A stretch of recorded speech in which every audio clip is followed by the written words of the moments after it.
नमस्कार। आज हम मोटापे के साइड इफ़ेक्ट्स के बारे में चर्चा करेंगे। मोटापे की वजह से काफ़ी सारी बीमारियों का सामना करना पड़ता है और ये काफ़ी बीमारियों की जड़ है। तो मोटापे के साइड इफ़ेक्ट्स क्या है, मोटापे के साइड इफ़ेक्ट्स से बचने के लिए क्या करना चाहिए, इसके बारे में आज हम चर्चा करेंगे। तो मोटापा किसे कहते हैं, कब कहेंगे कि आपका वज़न यह ज़्यादा है? तो जब आपका बॉडी मास इंडेक्स 25 से अधिक है तो यह कहा जाता है कि आपका ओवरवेट है और आप मोटापे से पीड़ित हैं। और इसके अलावा अगर पेट निकला हुआ है, तोन फूली हुई है, तो यह भी मोटापे की कैटेगरी में आता है। और ये इंडिकेटर है, मतलब जितना पेट फूला हुआ है वह उतनी बीमारियों के लिए रिस्पॉन्सिबल है। तो पेट निकलना, तोन निकलना ये अच्छी बात नहीं है। हमारे यहाँ काफ़ी लोग कहते हैं कि पेट निकलना एक खाते पीते घर की निशानी है, लेकिन उल्टा अगर पेट निकला हुआ है, तोन निकली हुई है, तो ये दर्शाता है कि आप काफ़ी सारी बीमारियों से पीड़ित हो सकते हैं, आपको काफ़ी सारी बीमारियों का सामना करना पड़ सकता है।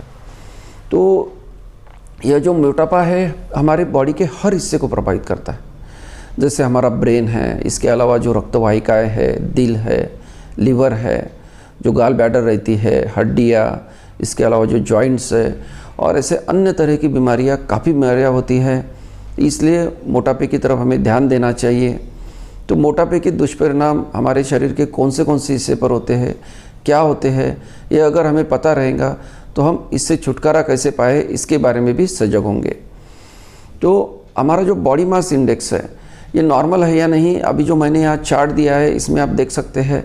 अगर आपको आपका वज़न किलोग्राम में पता है और हाइट सेंटीमीटर या इंचेस में पता है, तो इस चार्ट से आप आपका वज़न नॉर्मल रेंज में या नहीं है ये पता कर सकता है। अगर आपकी जो रेंज है वो ग्रीन एरिया में आती है तो आपका वज़न स्वस्थ है, और ये इसके ऊपर जाता है तो इसका मतलब ये है कि आप मोटापे से पीड़ित हैं। तो सबसे पहले मोटापा जो अफेक्ट करता है हमारे हृदय प्रणाली को अफेक्ट करता है। जो कार्डियोवैस्कुलर सिस्टम रहती है बॉडी की, इसको अफेक्ट करता है। जो हृदय की कैपेसिटी रहती है ब्लड को पंप करने की, उसको अभी बहुत ज़्यादा मेहनत करनी पड़ती है, क्योंकि आपका बॉडी सरफेस एरिया बढ़ गया है, वेट बढ़ गया है। और आपके दिल को ज़्यादा मेहनत करने की वजह से क्या होता है कि जो हार्ट है ये धीरे धीरे इसके दिक्कतें आनी शुरू हो जाती है।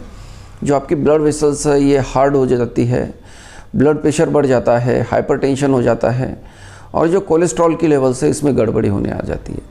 आइडियली क्या होना चाहिए कि एलडीएल कोलेस्ट्रॉल जो है ये कम होना चाहिए, एचडीएल ज़्यादा होना चाहिए।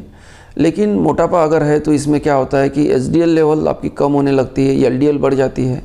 इसके अलावा ट्राइग्लिसराइड्स बढ़ जाते हैं, डिसलिपिडीमिया बोलते हैं इसे। और जो हृदय को सप्लाई करने वाली ब्लड वेसल्स है, कोरोनरी आर्टरीज है, उसमें ब्लॉकेजेस हो जाते हैं। दिल के नसों में ब्लॉकेजेस की वजह से आगे जाके हार्ट अटैक का खतरा बढ़ता है। इसके अलावा जो आपकी अंतःस्रावी प्रणाली है, मतलब जो एंडोक्राइन सिस्टम है, उसमें भी गड़बड़ होती है। खास करके जो इंसुलिन हार्मोन है इसका रेजिस्टेंस आ जाता है, जिसे इंसुलिन रेजिस्टेंस कहते हैं।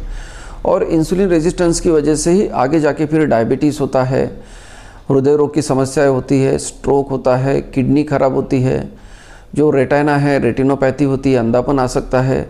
और आगे जाके पैरों की जो नसें है, ब्लड वेसल्स है, उसमें ब्लॉकेजेस होने की वजह से गैंग्रीन हो सकता है।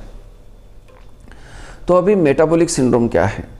तो जैसे मोटापा, इसके साथ साथ जैसे पेट निकलना, तोन निकलना, आपके बढ़ी हुई कोलेस्ट्रॉल की लेवल्स, इसके अलावा डायबिटीज़ और हाइपरटेंशन, इनका जो क्लस्टर है इसी को ही मेटाबॉलिक सिंड्रोम कहते हैं। और ख़ास करके जो शहरी इलाके हैं, जो अर्बन एरियाज़ हैं, वहाँ ये मेटाबॉलिक सिंड्रोम काफ़ी ज़्यादा मात्रा में देखा जा रहा है। लगभग 30 से 40% जो लोक संख्या है ये मेटाबॉलिक सिंड्रोम से पीड़ित है। जो नर्वस सिस्टम है उसको भी मोटापा डैमेज करता है। ब्रेन को सप्लाई करने वाली जो ब्लड वेसल्स है उसमें ब्लॉकेजेस की वजह से स्ट्रोक आ जाता है। इसकी वजह से काफ़ी लोगों में डिप्रेशन भी होता है। मोटापे की वजह से आत्मसम्मान में कमी आती है, स्ट्रेस बढ़ता है, एंग्जाइटी बढ़ती है, काफ़ी तरह के मानसिक विकार भी होते हैं। आपकी जो मेमोरी है उसमें दिक्कत आना शुरू हो जाता है, डिमेंशिया होता है। इसके अलावा जो श्वसन प्रणाली है, रेस्पिरेटरी सिस्टम है, उसमें भी प्रॉब्लम्स आती है। गर्दन के आजू बाजू में फैट जमा होने की वजह से जो वायु मार्ग है उसमें दबाव आता है, इसकी वजह से स्लीप एपनिया होता है। खास करके आपने देखा होगा कि जिन लोगों का वज़न ज़्यादा है, मोटापे से पीड़ित है, वो रात में खर्राटे लेते हैं। ये खर्राटे इसी वजह से लेते हैं क्योंकि इनका जो वायु मार्ग है ये नैरो हो जाता है।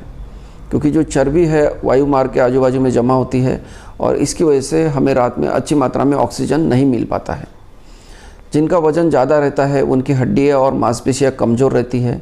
ऐसा नहीं है कि वज़न ज़्यादा होने की वजह से आपकी हड्डियाँ मजबूत रहेंगी, मांसपेशियाँ अच्छी रहेगी। ये उल्टा रहता है। फैट का परसेंटेज ज़्यादा है बॉडी में, इसका मतलब ये है कि आपकी जो हड्डियाँ है ये कमज़ोर हो गई है, आपकी जो मांसपेशी है वो कमज़ोर हो जाती है और फिर आपका वज़न है, इसका ज़्यादा वज़न आपकी जो जोड़े है उस पर पड़ता है। जोड़े घिंच जाते हैं, जॉइंट्स घिंच जाते हैं, फिर आर्थराइटिस होता है, चलते वक्त दर्द होता है, मांसपेशियाँ स्टीफ हो जाती है, आपको शरीर में काफ़ी जगह पे दर्द होता है, पीठ में दर्द होता है, पैरों में दर्द होता है और जो रोज़मर्रा की ज़िंदगी, आपकी रोज़मर्रा का कामकाज है वो भी करने में कठिनाई आ जाती है। अभी जो पित्ताशय है तो पित्ताशय में सूजन आती है, वहाँ गाल स्टोन हो जाते हैं। कुछ लोगों में ये सूजन की वजह से आगे जाके पित्ताशय की सर्जरी करनी पड़ती है। इसके अलावा जो कैंसर है, कैंसर में देखा गया है कि कई तरह के कैंसर होते हैं। महिलाओं में जो गर्भाशय है इसका कैंसर होता है, गर्भाशय के मुख का कैंसर होता है। इसके अलावा जो बड़ी आंत है, कोलन है, इसके अलावा इसोफेगस यानी अन्न नलिका, पैनक्रियाज, ऐसे अलग अलग हिस्सों में भी कैंसर की समस्या उत्पन्न हो सकती है। तो इसीलिए मोटापे को नियंत्रण में रखना काफ़ी ज़रूरी है। जो लीवर है ये भी धीरे धीरे ख़राब होना शुरू होता है। अगर जिन लोगों का वज़न ज़्यादा है, मोटापे से पीड़ित है, उन लोगों की हम पेट की सोनोग्राफी करेंगे तो 50% लोगों में फैटी लीवर की समस्या देखने को मिलती है। मतलब लीवर में फैट जमा होता है और ये फैट क्या करता है, धीरे धीरे लीवर का जो नॉर्मल फंक्शन है उसमें गड़बड़ी करता है, लीवर को डैमेज करता है। लीवर सिरोसिस हो सकता है, अगर कुछ लोगों में लीवर फेल भी हो सकता है, लीवर का कैंसर हो सकता है। इसके अलावा जो कब्ज़ की शिकायतें, पेट संबंधी शिकायतें होती है, कब्ज़ होता है, पेट में गैस बनती है, पेट में जलन होती है, एसिडिटी की शिकायत ज़्यादा रहती है और GERD गैस्ट्रोइसोफेगल रिफ्लक्स डिसीज़, मतलब अगर आपका पेट ज़्यादा है तो जो पेट में एसिड है वो अन्न नलिका में आता है, ठीक है। आप जब सोते हैं तो ये रिफ्लक्स आता है।